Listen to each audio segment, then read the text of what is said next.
우리는 지금까지 이 종말의 의의, 기다려지는 종말, 그리고 종말의 시간표, 그리고 지난주에는 천년 왕국설에 대한 말씀을 우리가 배웠습니다. 우리가 왜 이 말씀을 먼저 배웠냐면 바로 우리 요한계시록의 말씀을 우리가 배워나가야 되기 때문에 이 말씀을 우리가 먼저 하게 된 것입니다. 왜냐하면 요한계시록의 말씀은 이 종말에 대한 이야기를 우리에게 해주고 있기 때문에 그런 거죠. 그래서 우리가 종말이라고 하는 의의가 도대체 어떤 것인가? 그리고 왜 우리가 성도들은 종말을 기다리는가? 그리고 이 종말의 시간표는 어떻게 진행되고 있는가? 그러면서 나타난 이 천년왕국설에 대한 이야기들을 우리가 함께 나눴던 것입니다. 자, 우리는 오늘부터 이 성경책 중에서 가장 기다려지고 소망이 넘치고 그리워하고 이 요한계시록의 말씀을 볼 때마다 행복감에 넘치는 이 말씀을 오늘부터 시작해서 함께 살펴보려고 합니다. 신약의 서신들은 대부분 교리적인 말씀을 담고 있습니다. 우리에게 법과 같이 들려주는 말씀이지요. 그래서 이 신약 성경에 있는 이 서신서에 있는 이 모든 말씀이 법이라고 해도 과언이 아닙니다. 그런데 우리에게 소망이 되고 기쁨이 되고 행복을 주는 책이 바로 이 요한계시록입니다. 우리 성도가 이 요한계시록의 말씀을 두려워한다든지 회피한다든지 또 어떤 면에서 이 말씀이 내게 두렵고 무서운 말씀이 된다고 하면 우리는 이렇게 좀 생각해 볼 필요가 있습니다. 내가 아직도 성도가 되지 못한 것이 아닌가 라고 생각해야 될 것입니다. 왜 그럴까요?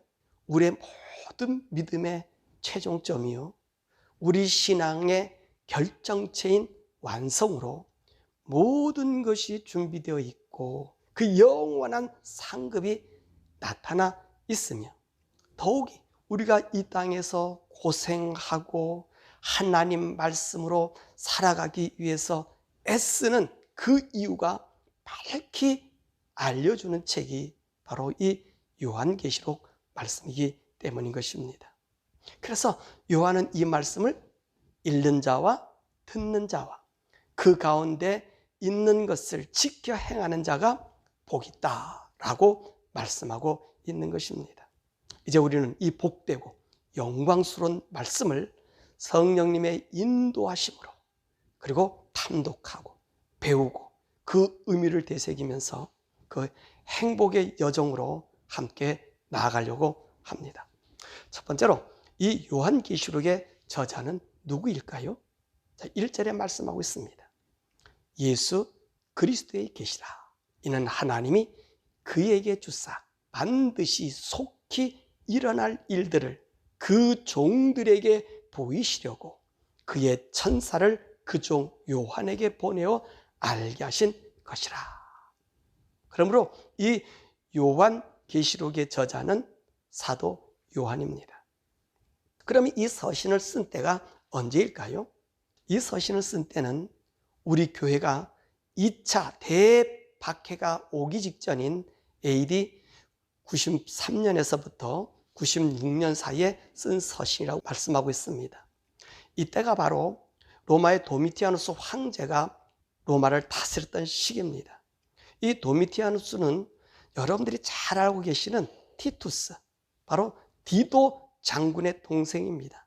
이 디도가 AD 70년에 예루살렘을 함락하고 성을 헐어버리고 그곳에서 근 100톤을 가지고 와서 개선문도 만들고 그 후에 황제가 된 사람입니다. 바로 이 티투스 황제를 뒤를 이어서 로마의 황제가 된 사람이 도미티아누스 황제인 것입니다. 이들 가문이요, 이 로마를 아주 강하게 만들었습니다. 거기 도미티아누스 이 황제는요, 모든 정복국의 통치를 황제가 직접 뽑은 장군들을 총독으로 임명해서 그 지역을 다스리게 하고요, 적들을 막고요, 그리고 그 지역에 성을 쌓게 했고요, 더 나아가서 영국을 복종시키고 그리고 모든 이 로마 지역에 강한 힘을 펼친 그런 왕이었습니다. 그리고 이 사람은 더욱이 어떤 욕망을 갖고 있었냐면 자신을 갖다가 주님이자 하나님이라 이렇게 부르게 하면서 신전을 세워나갔던 것입니다. 그러므로 우리 기독교인들이 이들 치하에서 핍박받지 않을 수가 없게 된 거지요. 그래서 이런 움직임과 이런 어려움 속에서 우리 기독교는 상당한 혼란과 두려움에 처했게 되었습니다. 왜냐하면 기독교 1차 박해, 64년부터 있었던 이 박해 얼마나 많은 사람이 죽었습니까? 또 설상가상으로 AD 70년에는요 이 유대 예루살렘이 무너져 버리고 예루살렘 성전이 완전히 함락되어서 그 자체를 감춰왔기 때문입니다. 더욱이 이 도미티아누스 이 황제는요 자신을 주님이라고 자기를 하나님이라고 그렇게 부르라고 강요했기 때문에 그리고 신전도 지었기 때문에 여러분 다른 종교는 괜찮은데 우리 기독교는 안 된다는 거예요.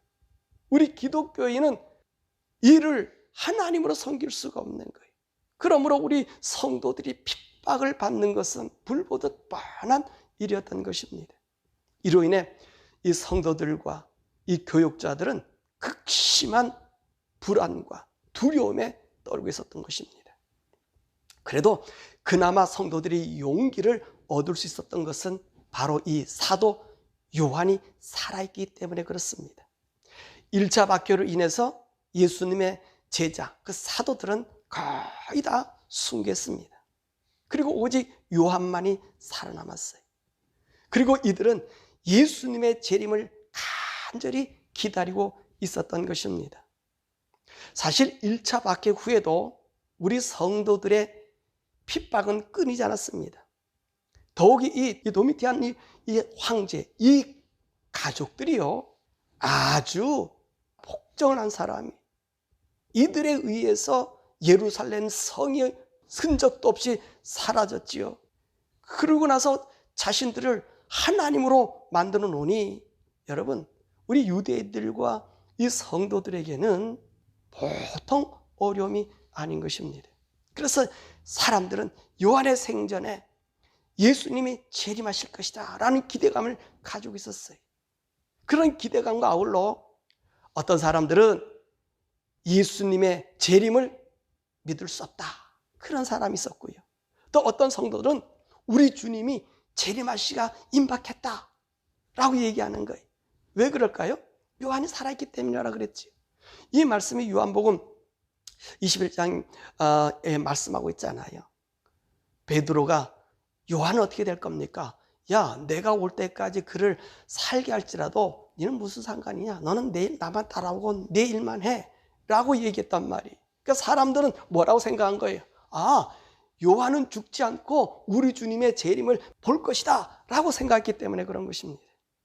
더욱이요, 이런 생각과 아울러 요한이 이 도미티아누스 황제에 의해서 붙잡혀가게 돼요. 그래서 이 도미티안 황제 앞에서 2번의 화형식이 거해집니다. 그런데 그때마다 바람이 불어서 이 요한을 죽이지 못해. 그러다가 그것이 안 되니까 이 요한을 기름가마를 펄펄 끓여서 기름가마 속에다 집어넣어 버렸어요.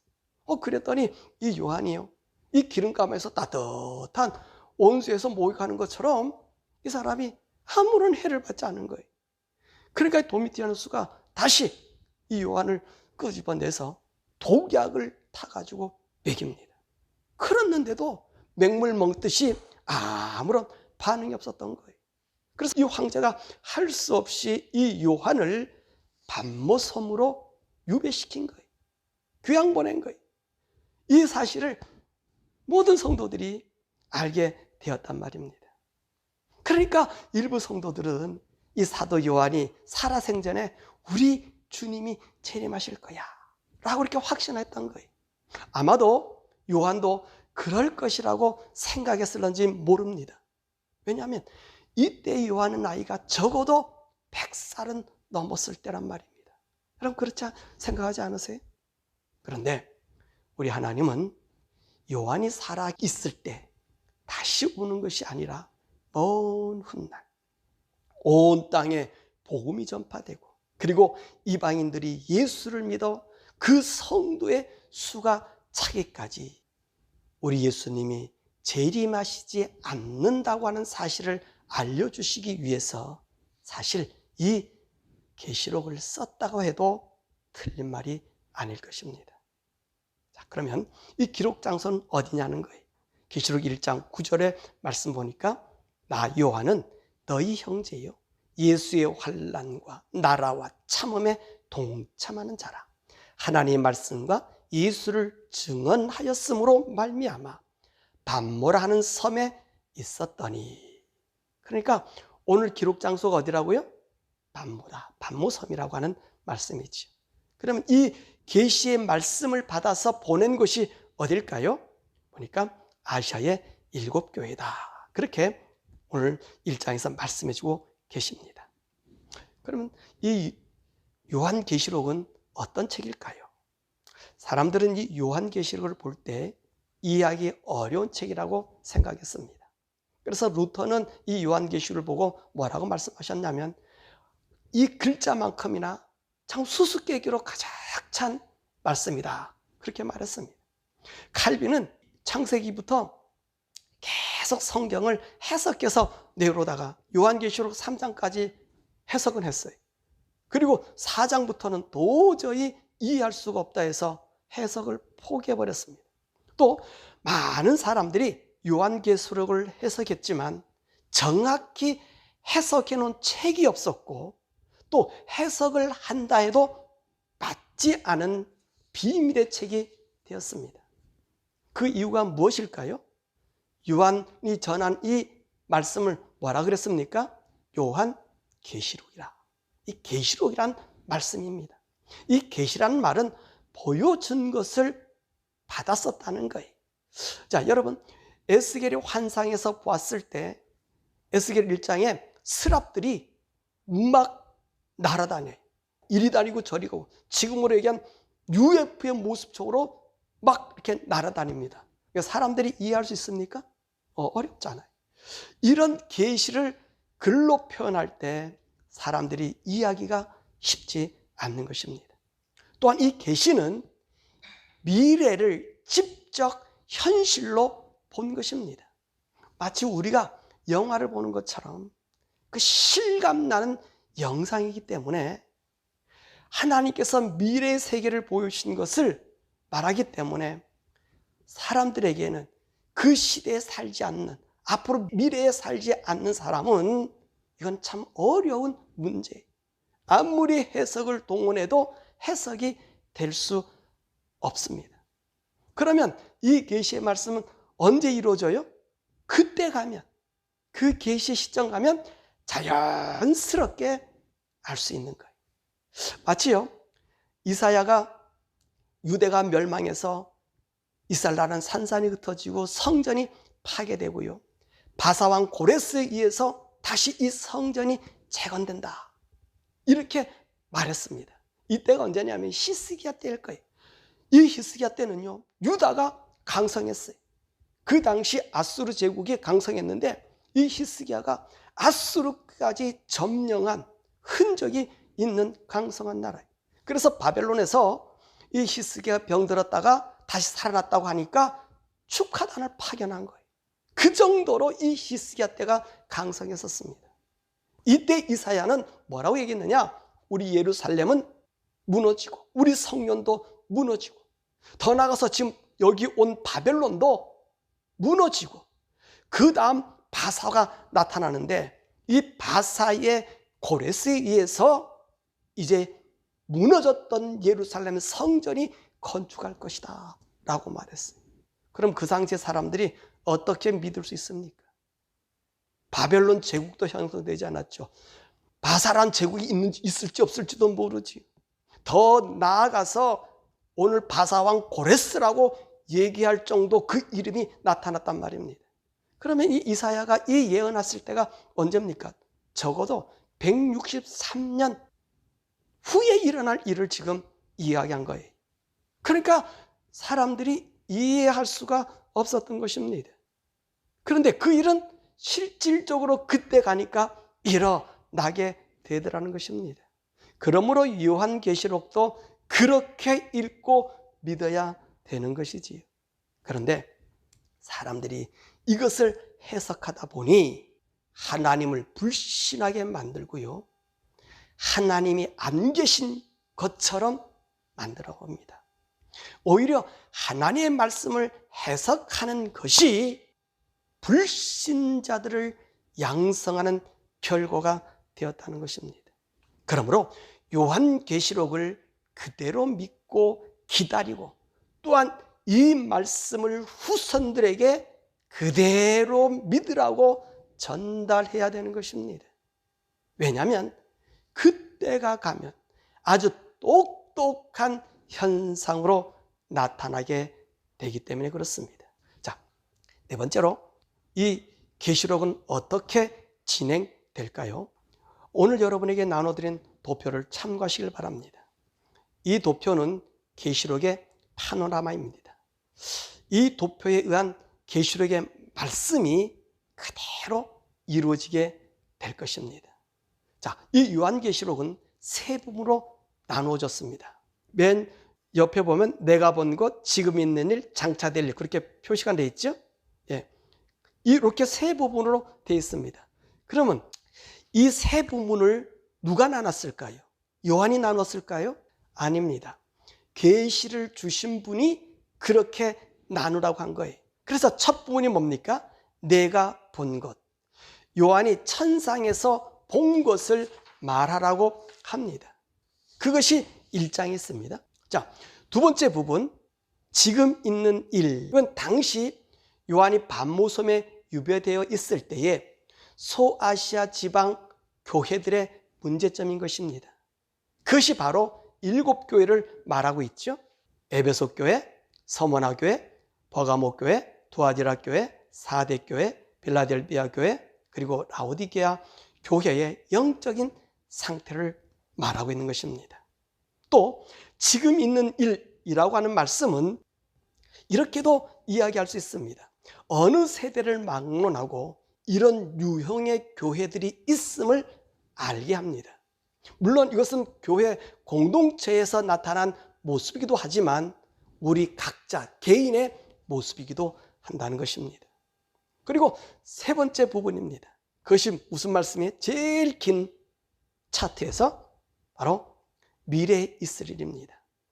이 미래를 바로 다니엘서가 말씀한 70일의 중 한 일에 대한 말씀인 것입니다. 이 일의 일을 사람들은 자꾸만 현실로 끌어들이려고 합니다.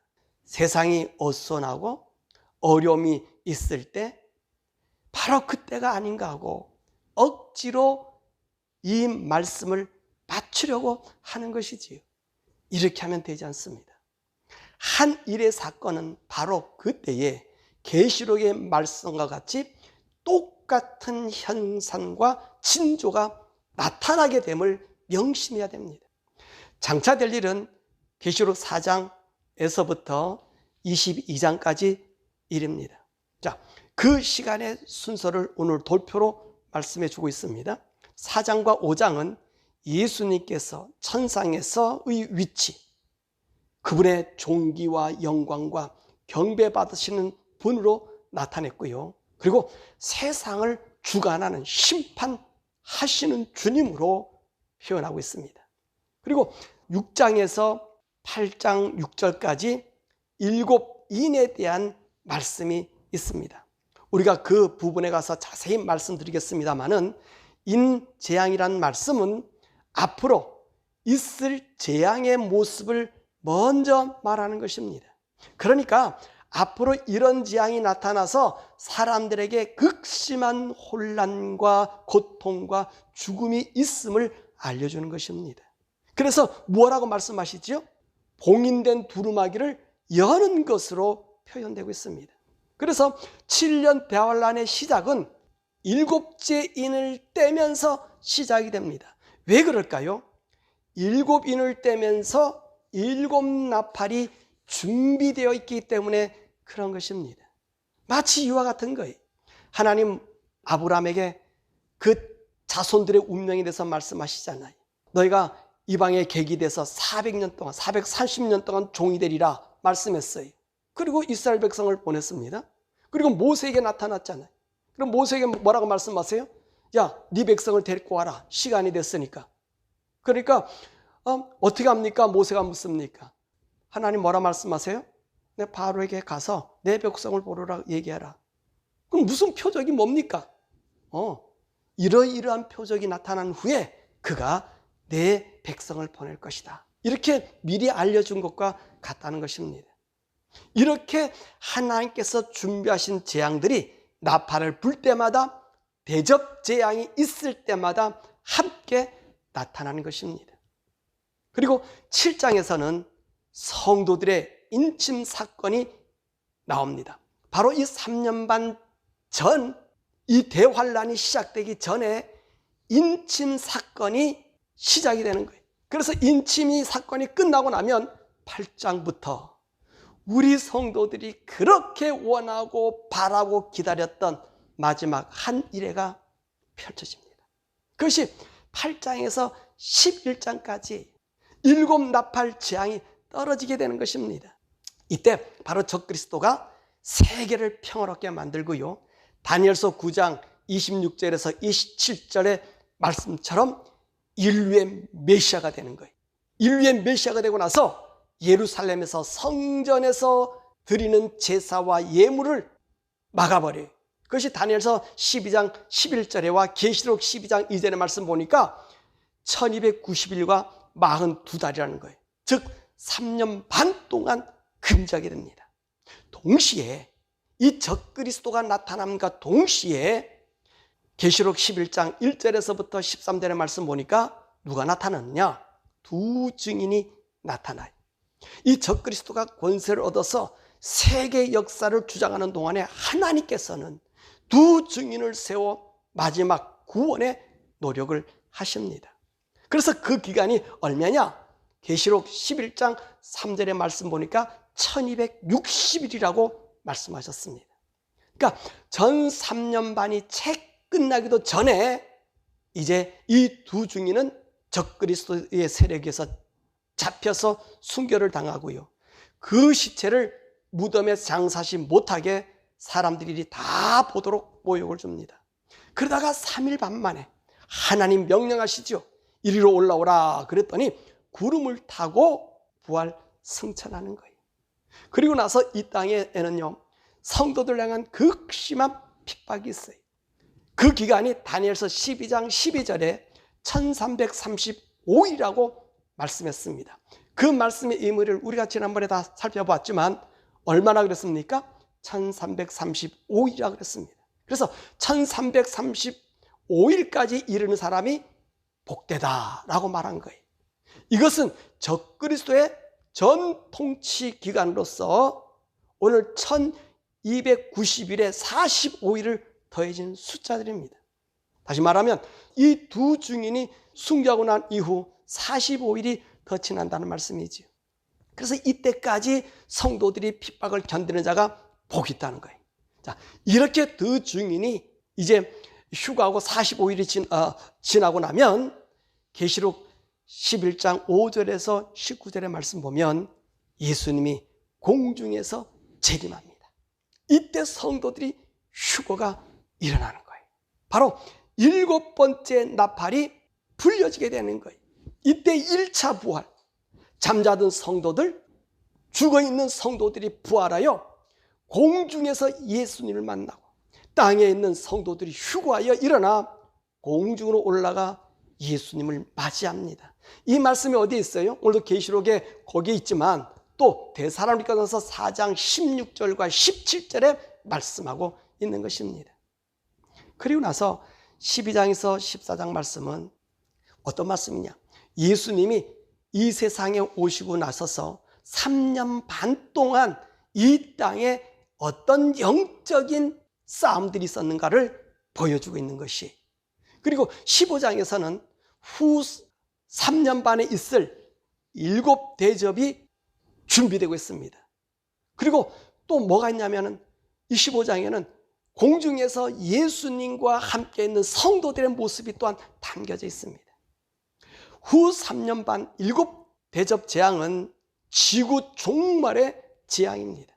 그래서 16장에서는 7대접 재앙의 모습을 말씀하고 있고요. 17장에서 18장 말씀은 7대접 재앙을 받은 자들의 영적 모습과 이 재앙으로 인하여 나타나는 이 땅의 모습을 말씀하고 있는 거예요. 그리고 19장 1절에서 10절의 말씀은 구원받은 성도들의 모습을 말씀하고 있습니다. 그리고 19장 1절에서 18절의 말씀은 예수님이 백말 타고 오셔서 불신자들을 처단하는 모습과 그리고 예수님이 지상에 재림하셔서 19장 19절에서 20장 3절 말씀까지는 이제 지상에 재림하시면서 적그리스도와 거짓 선지자를 유황불에 던지고요. 사탄과 이 불신자들은 1000년 동안 무정에 집어넣으셔요. 그리고 이제 공중에 재림한 휴거한 성도들과 땅에서 부활한 성도들이 이 땅에 내려와셔서 천년왕국을 우리 주님과 함께 왕노릇해요. 그것이 20장 4절에서 6절의 말씀인 것입니다. 이 천년왕국이 끝나면 20장 7절에서 10절의 말씀은 사단을 끄집어내 무정에서 끄집어내고요. 그리고 죽은 불신자들을 부활시켜요. 이 부활은 무슨 부활이라 그런다? 둘째 부활이라 그래. 이것들을 부활해놨더니 어떤 일이 생기냐면 이 사탄과 이 불신자들이 일어나서 성도의 진을 에워싸서 전쟁을 벌이는 거예요. 이때 우리 주님이 이 모두를 불못에 지옥에 던져버리는 마곡전쟁이 있음을 말합니다. 그리고 20장 11절에 15절의 말씀은 백보자 심판이 있는 거예요. 그래서 생명책에 기록되어 있는 사람은 영원한 천국으로 가고 기록되지 않는 사람은 영원한 지옥에 들어감을 말씀하고 있고요. 21장에서부터 22장은요 천국을 묘사하고 있어요. 새하늘과 새 땅의 모습과 이곳에 들어갈 수 있는 자격을 우리에게 말씀해 주고 있는 것입니다. 저와 여러분은 앞으로 이 말씀을 우리가 살펴보게 될 것입니다. 자, 말씀을 맺지요. 왜 계시록을 그렇게 많이 틀리게 해석할까? 라고 하는 것입니다. 조금 전에도 이 말씀을 얘기했지만 이 계시록을 많은 사람들이 묵시문학으로 봅니다. 이 묵시란 말은 아는 사람은 알고 모르는 사람은 모르기 때문에 분분한 해석을 합니다.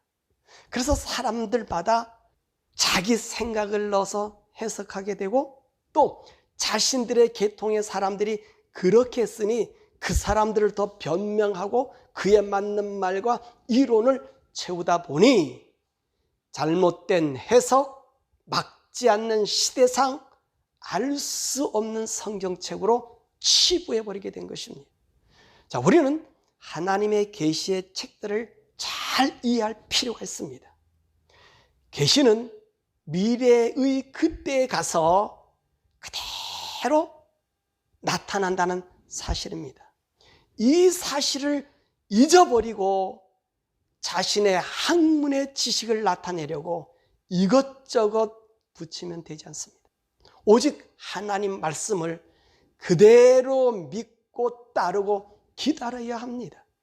그러면 그 말씀이 그대로 나타나 보이는 것입니다. 이 무천년주의자 그리고 후천년주의자들, 이 사람들은 이 계시록의 말씀을 상징적으로 또는 영적으로 치부하거나 해석해 놓습니다. 이것은 옳지 않습니다.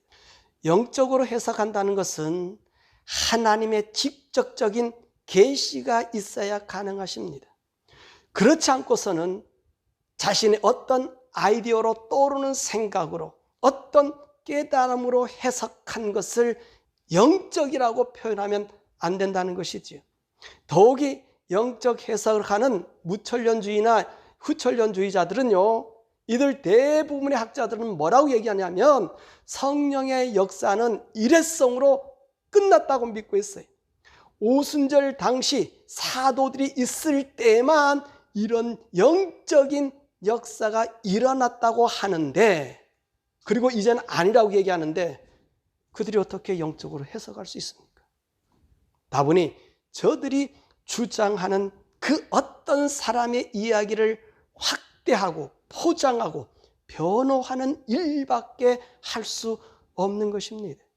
그래서 하나님은 때때로 이 계시를 주는 사람들에게까지 그 의미를 닫아놓을 때가 있습니다. 여러분, 다니엘에게도 그런 말씀하지 않았습니까? 다니엘에게서 이 말씀 마지막 세대를 좀 알려고 하니까 다니엘서 12장 8절과 9절에 뭐라 말해요? 봉인하라.